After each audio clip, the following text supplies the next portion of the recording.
et bienvenue dans notre temps, dans notre émission « Pasteur, j'ai une question », ce temps que nous prenons pour pouvoir prendre la peine, prendre la joie de répondre aux questions que vous nous posez, que vous nous faites parvenir par message, par email ou encore lors des diffusions de nos enseignements. Nous rendons grâce à Dieu pour vos vies et nous rendons grâce à Dieu de vous retrouver encore ce matin ou encore en cette journée, l'après-midi si vous nous suivez en diffusé ou en soirée. Nous rendons grâce à Dieu pour vos vies. Alors sans plus tarder, nous allons incliner la tête et nous allons recommander ce temps entre les mains du Seigneur. Tendre Père, merci, merci pour ton amour et pour ta présence dans nos vies. Merci de nous permettre de nous retrouver encore en ce jour pour échanger sur ta parole, pour parler de ta parole, pour fortifier mon frère, ma sœur, et pour laisser le Saint-Esprit nous parler, nous aiguiller et répondre à nos questions. Seigneur notre Dieu, nous te recommandons ce temps, que ton esprit, l'esprit qui nous conduit dans toute la vérité, puisse se manifester, lui qui est l'esprit de sagesse et d'intelligence, l'esprit de révélation qui éclaire et qui illumine les Écritures, qui nous donne la connaissance pour mieux te connaître, mieux prier et mieux nous tenir devant toi dans ton royaume. Merci pour ta parole, merci pour ta grâce et merci Père pour tout le bien que tu vas faire à nos vies et les délivrances que tu opères pendant ce temps. Nous te rendons grâce au nom puissant de Jésus. Amen. Alors, nous allons aborder donc notre série « Pasteur, j'ai une question ». Avant cela, nous bénissons vos églises, les pasteurs de vos églises, les pères dans la foi que nous avons. Nous rendons grâce à Dieu parce que le Seigneur est bon avec eux. Ils font un travail exceptionnel.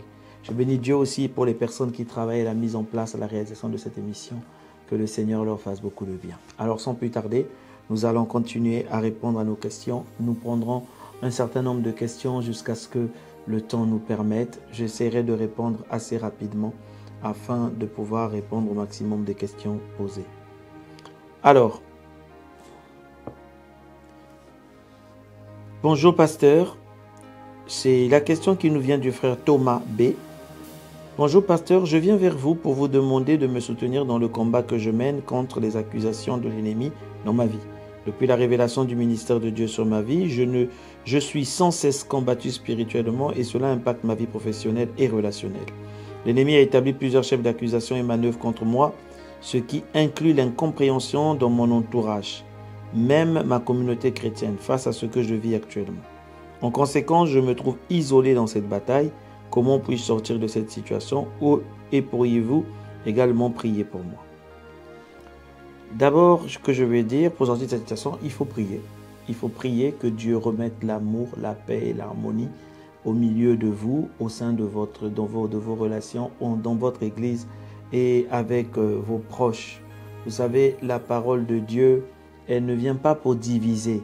Le ministère ne devrait pas normalement diviser. Il arrive que les incompréhensions peuvent emmener certaines choses à se manifester comme cela peut arriver, mais ce n'est pas dans la volonté de Dieu que les choses se passent mal lorsqu'il y a une séparation ou un ministère qui doit naître. Donc vous devez prier pour la paix, vous devez prier pour que tout se passe bien. Il faut demander dans vos prières que le Seigneur fasse éclater sa gloire dans cette situation, qu'il confirme que c'est lui qui vous a appelé et qu'il fasse arrêter les traits enflammés du monde des ténèbres. Mais il faut aussi de votre part beaucoup de sagesse. Beaucoup de sagesse. Vous savez, chez nous, au Congo, il y a un proverbe qui dit « Celui qui a des œufs ne se bat pas ». Celui qui a des œufs avec lui qui porte des œufs ne se bat pas. Cette expression veut dire quoi? Si vous avez un ministère entre vos mains, quelque chose de grand, quelque chose de sensible entre vos mains, vous devez faire preuve de beaucoup de sagesse lorsque l'adversaire vous attaque. Parce que la moindre chose, la moindre erreur peut faire briser ce que vous avez au-dedans de vous, un mauvais comportement. Et le diable veut simplement vous pousser à agir mal, à être désobéissant, à déshonorer les pères. Cela peut emmener pour vous des problèmes de complications dans votre futur ministère. Donc, il faut agir avec beaucoup de sagesse et beaucoup de paix. Il faut se fortifier dans la foi. Il faut que votre foi grandisse. Il faut que votre foi, pour vous donner la force pour résister au diable, résister à tous ces assauts de la manière la plus ferme dans la prière et dans la connaissance de la parole de Dieu. Seigneur, tendre Père, je prie une nouvelle fois de plus pour ce frère, car tu as demandé, Seigneur Jésus, que ta parole soit mise en avant. Bénis ta parole, toi qui veilles sur ta parole, toi qui as appelé, Père éternel, ce frère à accomplir tes desseins. Donne-lui la paix et surtout la sagesse envers son entourage, la sagesse dans le comportement. Je prie pour que tu l'équipes de beaucoup de sagesse dans la gestion de toutes les crises, qu'aucune porte ne soit ouverte pour l'ennemi au nom puissant de Jésus-Christ et que le Saint-Esprit seul soit maître de cette situation et qu'il remette la paix et l'amour de Dieu dans sa vie au nom de Jésus-Christ. Amen. Que Dieu vous bénisse. Notre prochaine question vient du frère Andy L. Andy L, son nom de famille commence par L. Bonjour pasteur, que la grâce du Seigneur demeure sur vous afin que vous soyez puissamment utilisés pour sa gloire. Amen. Merci. Pasteur, j'ai 3 questions pour lesquelles j'aimerais si possible avoir vos réponses. Vous mentionnez que les dépenses ne devaient pas dépasser 70% des revenus et que 20% devraient être économisés. Quel conseil donneriez-vous pour respecter cette règle de gestion financière, surtout pour ceux qui ont des revenus modestes? Merci mon frère, je vois que vous revenez sur les enseignements dans le royaume de Dieu, où on parlait des finances du royaume dans le royaume de Dieu. Bon, ma réponse dirait, adaptez votre vie par le contentement. Adaptez votre vie. Vous savez, souvent nous vivons beaucoup plus cher que ce que nous pouvons. Adaptez votre vie par le contentement. La deuxième chose, comme auraient dit les gens dans le monde, c'est travailler plus. Mais je ne vous dirai pas de travailler plus pour augmenter vos revenus. Moi, je vous dirais de fructifier et de faire travailler ce que Dieu a déjà mis entre vos mains. Vous savez, beaucoup de gens se contentent beaucoup de leurs revenus, de leur salaire et se plaignent que ce n'est pas assez. Mais la Bible dit, qu'avez-vous? 5 pains, 2 poissons. Avec ça, vous pouvez déjà faire des grandes choses. Le problème souvent, c'est que les chrétiens, nous avons parlé de la gestion financière, mais nous n'avons pas parlé de l'entrepreneuriat dans le monde chrétien. Un jour, peut-être que Dieu permettra, parce que j'ai beaucoup de demandes sur ça, peut-être qu'on fera un séminaire ouvert à ce moment-là pour ça. C'est l'entrepreneuriat dans le royaume. L'entrepreneuriat dans le royaume, ça permet de prendre les 5 pains et les 2 poissons que vous avez et de le multiplier, d'être un créateur. Les gens se contentent beaucoup de leur salaire et après, derrière, n'arrivent pas à avancer. Effectivement, le salaire, ça dépend des grilles de salaire, du travail que vous faites, ainsi de suite. Mais l'entrepreneuriat, comme Dieu, on peut partir de rien et bâtir de grandes choses. Et c'est ce que je vous souhaite pour augmenter les revenus dans votre vie. Vous avez rajouté dans un contexte où beaucoup cherchent la prospérité financière, comment trouver l'équilibre entre semer, économiser et éviter les dettes? Je vous dirais en respectant les principes du royaume de Dieu. Semer, c'est obligatoire parce que si vous semez, vous ne moissonnerez pas. Et le contentement va vous éviter à vivre au-delà de vos moyens.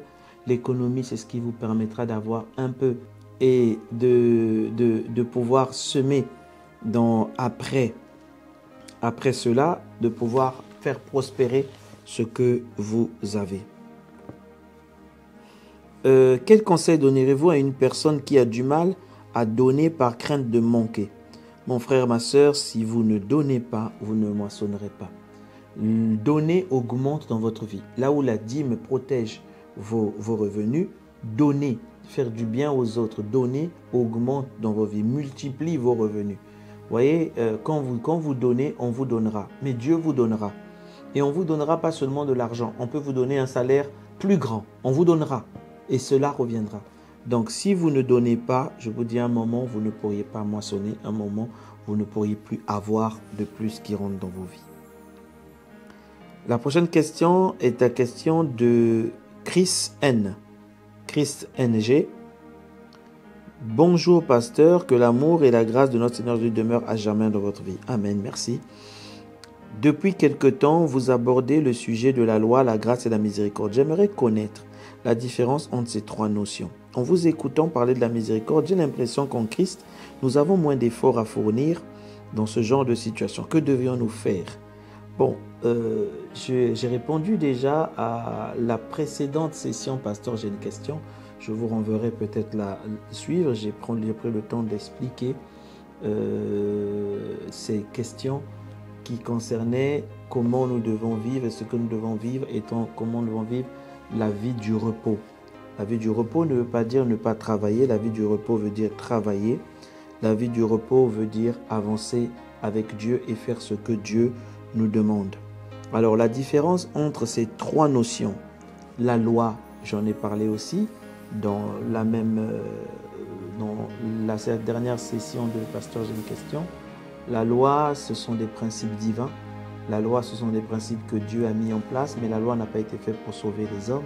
Elle a été faite pour montrer aux hommes leur incapacité. Alors, la miséricorde est le cœur de Dieu. C'est le cœur, la manière par laquelle Dieu est juste. Et la miséricorde, la Bible dit, triomphe du jugement, parce que la miséricorde agit au-dessus du jugement. Voilà pourquoi il est bon de comprendre la miséricorde de Dieu, parce qu'elle surplante la justice de Dieu. Elle est le cœur de Dieu. Alors la grâce, c'est le régime dans lequel nous sommes, où tout a été accompli par Jésus-Christ et il nous a fait asseoir avec lui dans un type de repos, travailler dans le repos, vivre une vie où lui il a tout accompli afin de laisser couler sur nos vies ce qu'il a déjà fait. Donc voici un peu ce que je peux vous dire et je vous demanderai, vous devez apprendre ce que Jésus a fait pour nous, apprendre ce qu'il a accompli pour nous, appuyer votre vie sur ce que Jésus a fait pour nous et demander au Saint-Esprit de vous conduire parce qu'il est notre guide et notre aide. Amen. Alors, une question suivante, question de Charlène, la sœur Charlène M. Bonjour pasteur, j'ai une question. Étant donné que nous sommes sous la grâce et la miséricorde, pasteur, quelle est la place du combat spirituel dans la vie d'un croyant né de nouveau? Le combat spirituel, déjà, vous devez savoir, le combat spirituel, il est essentiellement basé, je pense à mon avis, sur le combat des pensées. Et les pensées régissent notre foi, parce que notre façon de penser va atteindre notre capacité à croire. C'est de la pensée qui va venir le doute, la pensée qui va s'asseoir la foi. La Bible dit la foi est la ferme assurance des choses qu'on espère.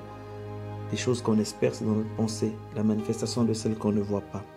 Alors la Bible, quand elle parle du combat spirituel, Paul le dit dans le livre de 2 Corinthiens 10 au verset 4, « Car les armes avec lesquelles nous combattons, donc le combat, ne sont pas charnelles, mais elles sont puissantes par la vertu de Dieu pour renverser les forteresses. » Donc dans ce combat, on renverse les forteresses. Et il dit, nous renversons les raisonnements et les hauteurs qui se lèvent contre la connaissance de Dieu. Et nous emmenons toute pensée captive à la volonté de Dieu, à l'obéissance de Christ. Donc, c'est un combat qui est lié sur la pensée, qui est un combat qui est lié sur le bombardement des activités du monde spirituel qui veut nous empêcher à suivre le Seigneur. Et vraiment, Paul parle que ce combat, l'unique vrai combat, Paul dit, c'est le combat de la foi. J'ai combattu le bon combat, j'ai gardé la foi. Il a dit dans le livre de Timothée, il a redit encore, mon fils Timothée, combat le bon combat de la foi. Il n'a pas dit le. Voilà pourquoi je vous conseillerais ce livre que le Seigneur m'a permis d'écrire il y a quelques années. C'est Remporter le combat de la foi. Parce qu'à l'intérieur, on parle un peu de toutes ces stratégies que le diable utilise pour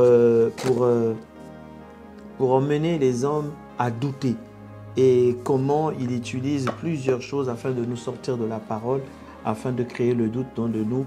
Et ce combat-là, quand vous gardez la foi élevée, le combat spirituel, s'il devient un combat de la pensée. Et le diable ne peut pas vous atteindre parce que vous êtes au-dessus. Vous agissez par rapport à sa parole.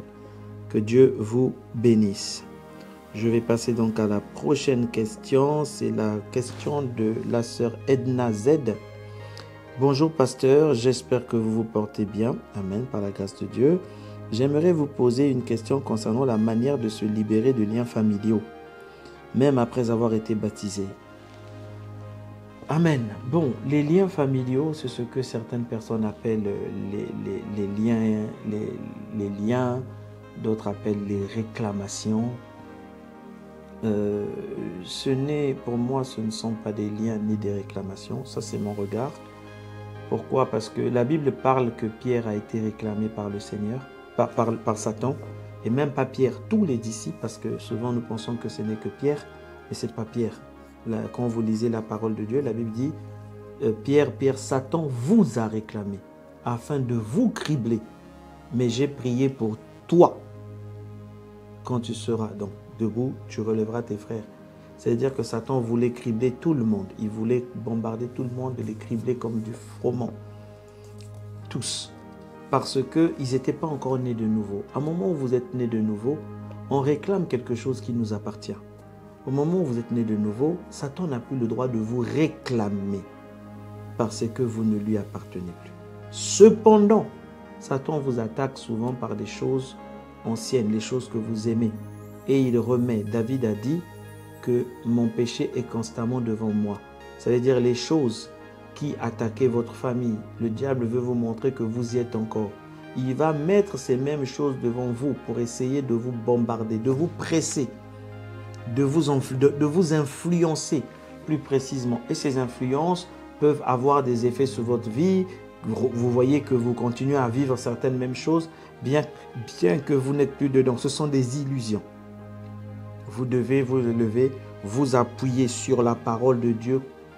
Vous devez réclamer, déclarer par la foi et par la connaissance de la parole, vous devez déclarer que ces choses ne vous touchent plus. Même si vous envoyez des manifestations encore dans votre vie, ça ne vous touche plus parce que vous appartenez à Jésus-Christ et que Christ a déjà payé et vous a libéré de tout ça. Déclarez juste la parole, vous allez voir que ces choses vont s'arrêter parce qu'elles sont devenues comme une illusion. À la base, elles n'ont plus d'effet, elles n'ont plus le droit de vous réclamer, elles n'ont plus parce que vous ne les appartenez plus. Mais elles continuent à faire une illusion jusqu'au moment où vous allez dire, bah finalement ça continue. Quand vous allez dire ça continue, c'est-à-dire que vous venez vous-même de lui ouvrir la porte en croyant ça dans votre cœur, en le déclarant de votre bouche. Il faut dire, il faut refuser cela et parler avec foi et déclarer que cela ne vous touche plus, que c'était votre ancienne vie et que maintenant vous êtes en Christ Jésus. Et détruire ces choses, détruire les œuvres de l'ennemi. La Bible dit, nous n'ignorons pas les desseins de Satan, nous détruisons ses desseins. Amen. La prochaine question est la question du frère Eric M. Eric M, bonjour pasteur. Je souhaite savoir, dans une de vos vidéos, vous avez parlé de l'armure spirituelle, notamment de la cuirasse de justice. Comment la foi et la compréhension de notre identité peuvent-elles protéger contre les doutes et les insécurités, les doutes et l'insécurité financière? Waouh, vous avez posé plusieurs choses dedans. Bon, la cuirasse de justice. La justice de Dieu s'obtient par la foi.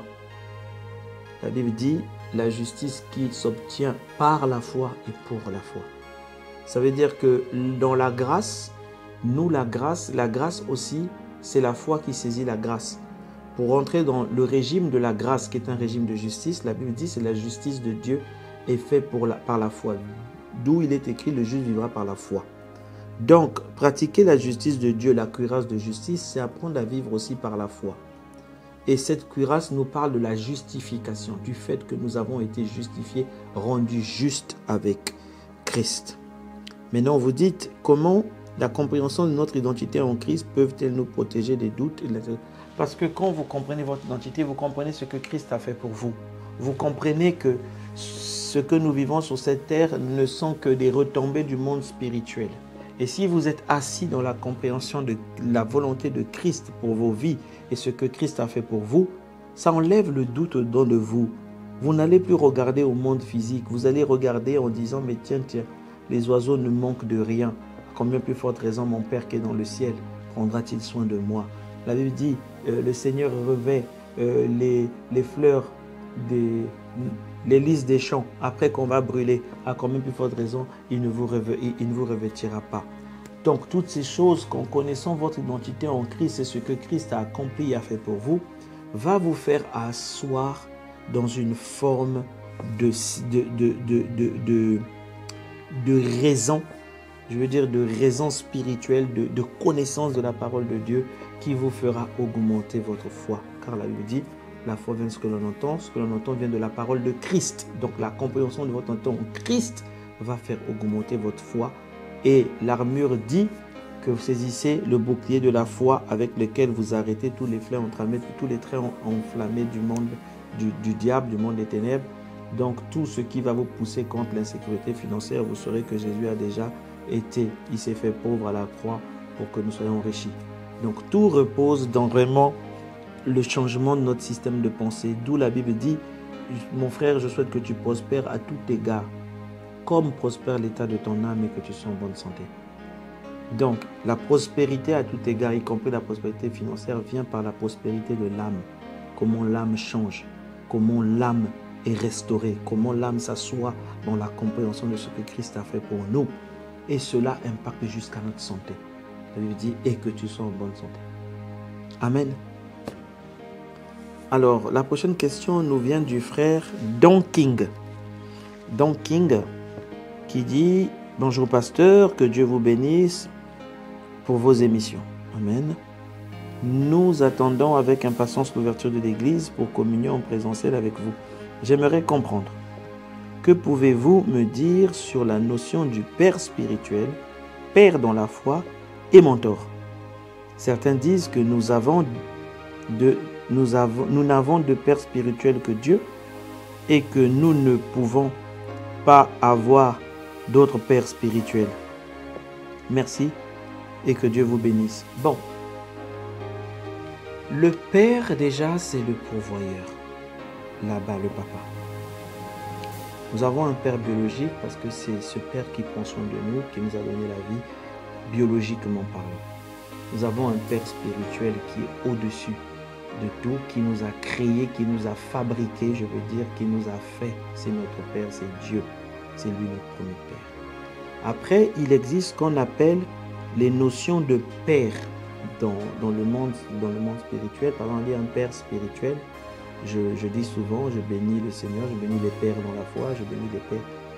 Pourquoi? Parce que le père, c'est celui qui vous donne la vie. Il y a des aspects dans le monde, par exemple, spirituel, dans le monde, c'est celui qui va vous ouvrir, par exemple, celui qui vous ordonne pasteur, il est un père, parce que la Bible dit que respectez de tels hommes, de tels hommes, ce sont des pères.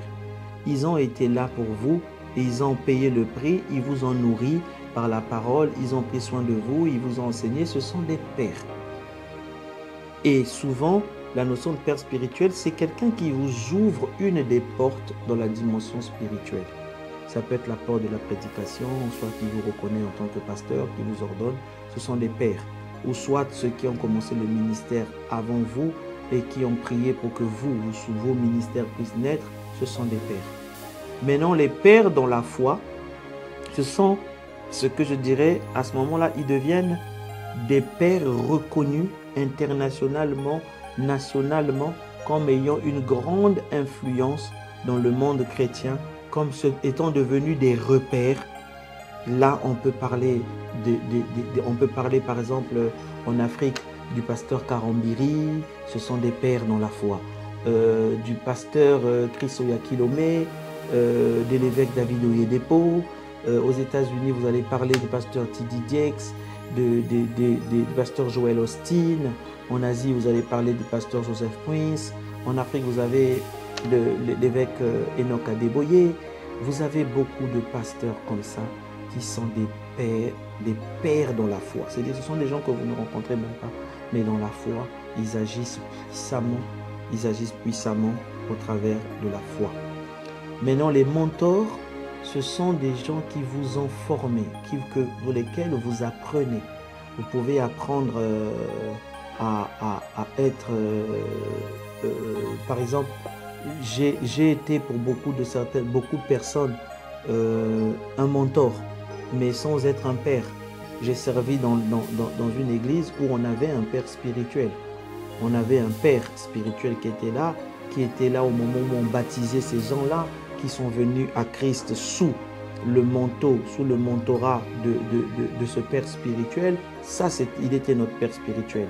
Et il est toujours un Père spirituel, il est toujours notre Père spirituel. Mais derrière ça, il y a des personnes, par exemple, dont j'avais la charge de former, de conduire, d'être là. Pour eux, j'ai été un mentor. Un mentor, par exemple, des personnes qui veulent que le Seigneur apprenne quelque chose, où Dieu dit, forme-les dans tel aspect, forme-les dans la prédication, forme-les dans la prière, forme-les dans l'intimité avec l'Esprit. À ce moment, vous devenez un mentor. Un mentor, ce qui va être très surprenant que je vais vous dire, peut être aussi quelqu'un qui ne prie même pas. Dieu peut vous demander, il va vous former, par exemple, en politique, il vous appelle en politique, il peut vous donner pour mentor quelqu'un qui ne prie pas. Parce qu'il veut que là-bas, vous puissiez apprendre les règles de la politique. Il ne demande pas que vous deveniez comme cet homme-là, mais vous puissiez apprendre les règles de la politique. Donc, les règles de la politique, il va vous apprendre ça. Mais vous avez des racines ou un background, une base chrétienne, avec des valeurs en Christ, un caractère en Christ. Donc, il y a des choses que lui, il vous dira que vous ne feriez pas parce que vous savez que ça ne colle pas. Mais vous pouvez avoir des mentors dans le domaine, par exemple, si vous voulez, dans le domaine, vous pouvez travailler dans l'informatique. Dieu peut vous donner des mentors qui vont vous former, qui vont être pour vous comme des entre guillemets, des maîtres ou des responsables pour vous aiguiller dans un domaine. Donc voilà un peu ce qu'on peut dire sur ces trois aspects qui souvent peuvent porter à confusion.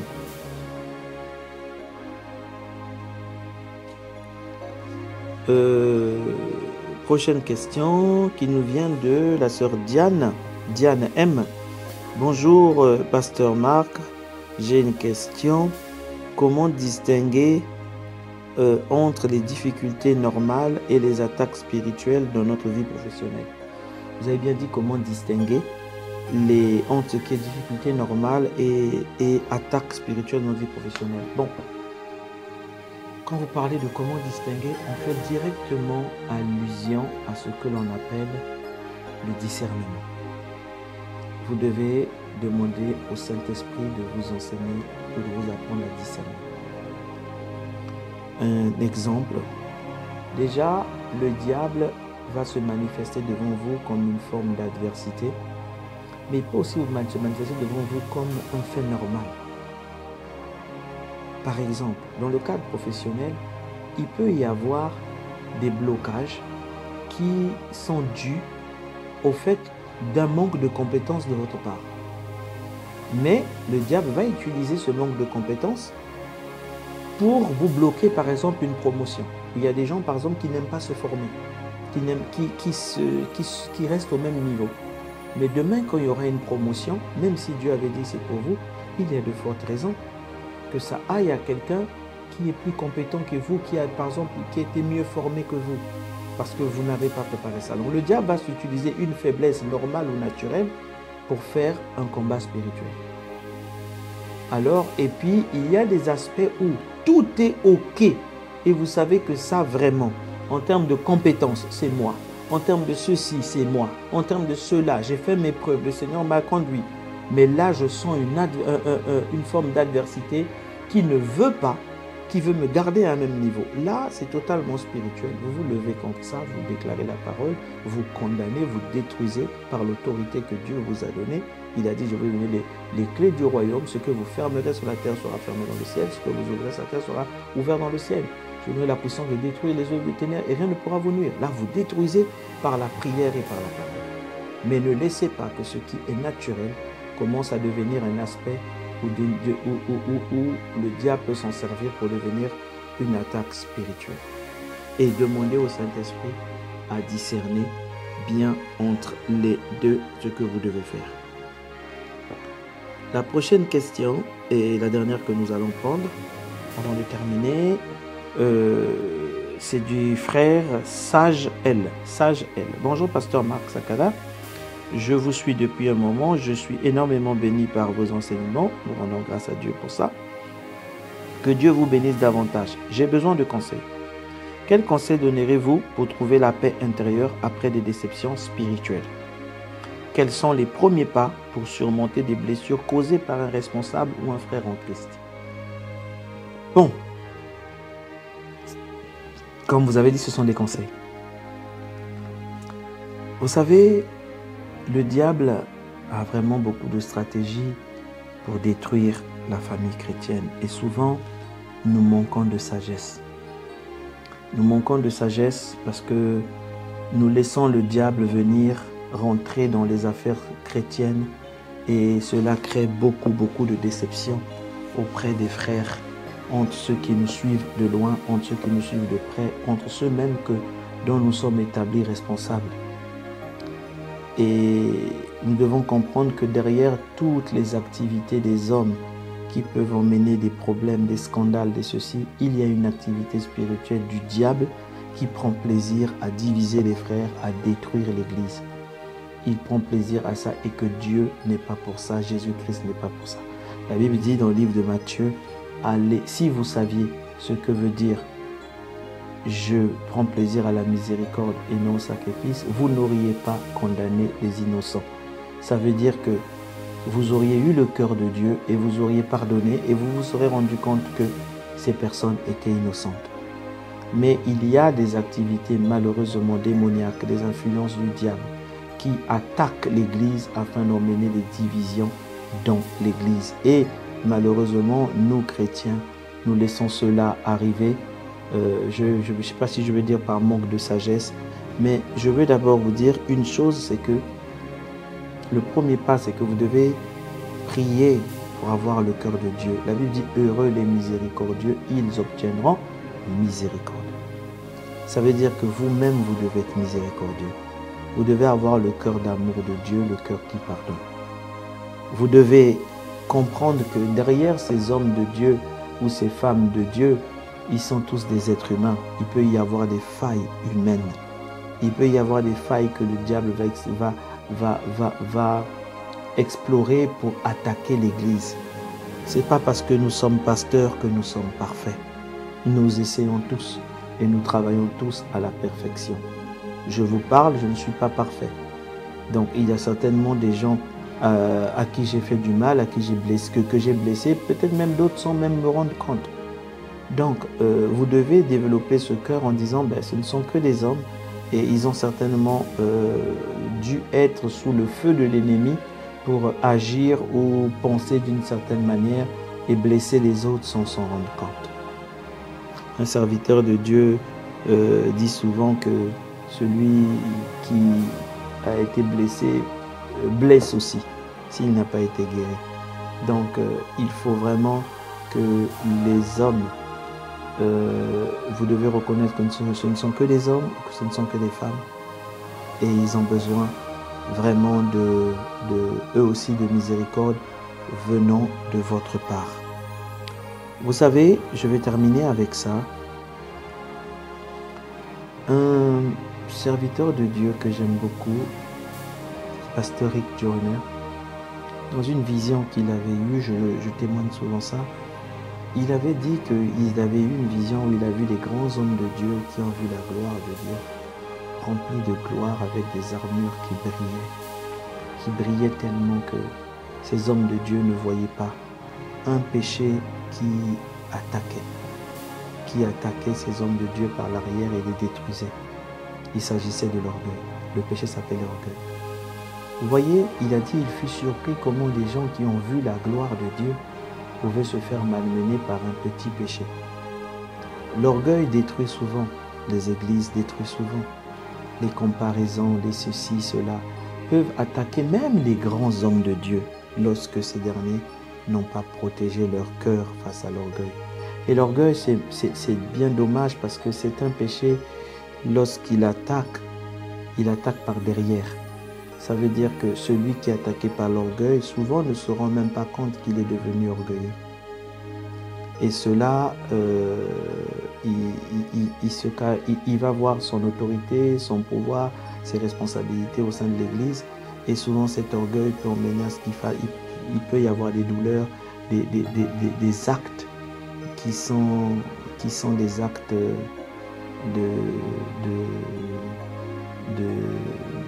des actes qui peuvent blesser les autres.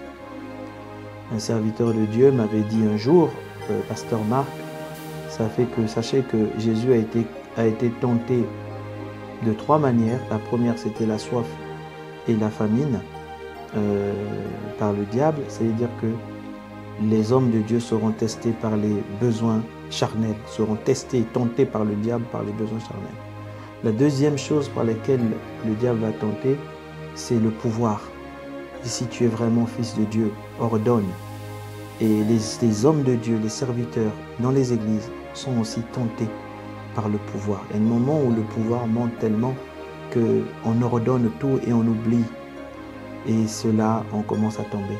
Jésus n'a pas ordonné quand on lui a donné ça. Pourtant, il avait tous les pouvoirs. Et le troisième, c'est la gloire. La gloire, c'est lorsque on commence à tourner même la gloire de Dieu, la donner aux hommes, on commence limite à prendre certains responsables pour devenir comme des dieux. Et si le responsable ne se rend pas compte de ça lui-même, il va laisser ces choses s'établir dans son cœur, il prend plaisir. Et là, malheureusement, c'est la chute. Et avec toutes ces choses-là, voilà pourquoi la Bible dit il faut prier pour les autorités, prier pour les responsables des églises, prier pour les pasteurs, prier pour les pères. Il faut prier afin que Dieu garde leur cœur dans l'humilité, afin de les protéger, parce que cela peut en créer des dégâts et blesser beaucoup d'âmes au sein de l'Église. Alors, votre premier pas, c'est de comprendre que ce ne sont que les hommes, ils peuvent aussi faire des erreurs. Deuxième, c'est d'avoir vous-même le cœur de Dieu. Troisième, c'est de prier pour eux, prier pour votre propre cœur, prier pour la paix et que Dieu vous fasse prendre de la hauteur sur toutes ces choses afin de préserver son Église et de faire de vous l'homme spirituel que vous serez demain. Voilà ce que je peux dire. Nous allons nous arrêter là pour l'ensemble des questions. Que Dieu vous bénisse pour vos questions. Je crois au plus profond de moi que le Saint-Esprit nous a parlé à nous tous et que ces questions nous permettent de aussi travailler notre croissance avec Dieu. Je bénis Dieu pour vous tous qui avez posé des questions. Pour ceux qui ont d'autres questions, nous prenons un plaisir de répondre à votre question. Que Dieu vous fasse du bien, que le Seigneur vous fasse du bien, que le Saint-Esprit, la paix de Dieu soit sur vous, l'esprit de paix qu'il vous rencontre et qu'il vous fasse du bien. En ces quelques semaines avant la fin de l'année, nous prions que vraiment l'esprit de Dieu vous rencontre puissamment avant la clôture de cette année. Que Dieu vous bénisse. Si vous n'avez pas encore donné votre vie à Jésus-Christ, restez avec nous après ce programme. Nous allons incliner la tête. Tendre Père, merci pour ce temps. Merci pour les questions. Merci pour les réponses que tu as su apporter. Merci Seigneur pour les cœurs que tu touches. Merci pour tout ce que tu fais. Béni soit ton Saint-Nom. Béni soit ton Saint-Nom, Seigneur. Glorifié soit ton nom. Nous te recommandons toutes choses. Cette fin d'année, en tes saintes divines mains. Illumine les yeux de notre cœur, fais-nous du bien, que ta présence nous envahisse et que la joie soit dans le cœur d'un chacun. Nous te rendons toute la gloire à toi seul. Au nom de Jésus-Christ, nous avons prié. Amen. Que Dieu vous bénisse. À la prochaine.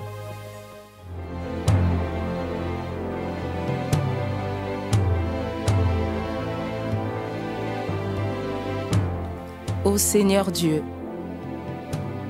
je crois en ton Fils Jésus-Christ.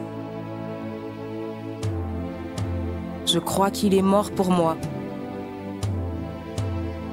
et que Dieu l'a ressuscité d'entre les morts.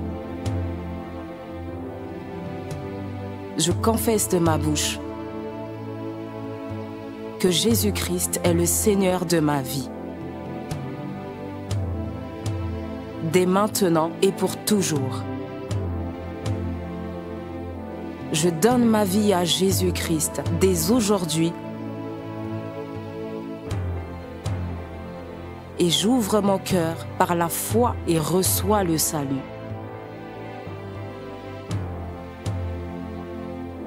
Je reçois maintenant la vie éternelle dans mon esprit. Merci Seigneur d'écouter ma prière. Mes péchés ont été lavés par le sang de Jésus.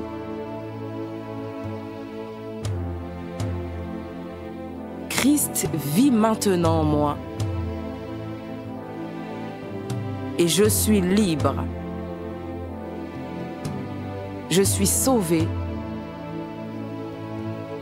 Je suis né de nouveau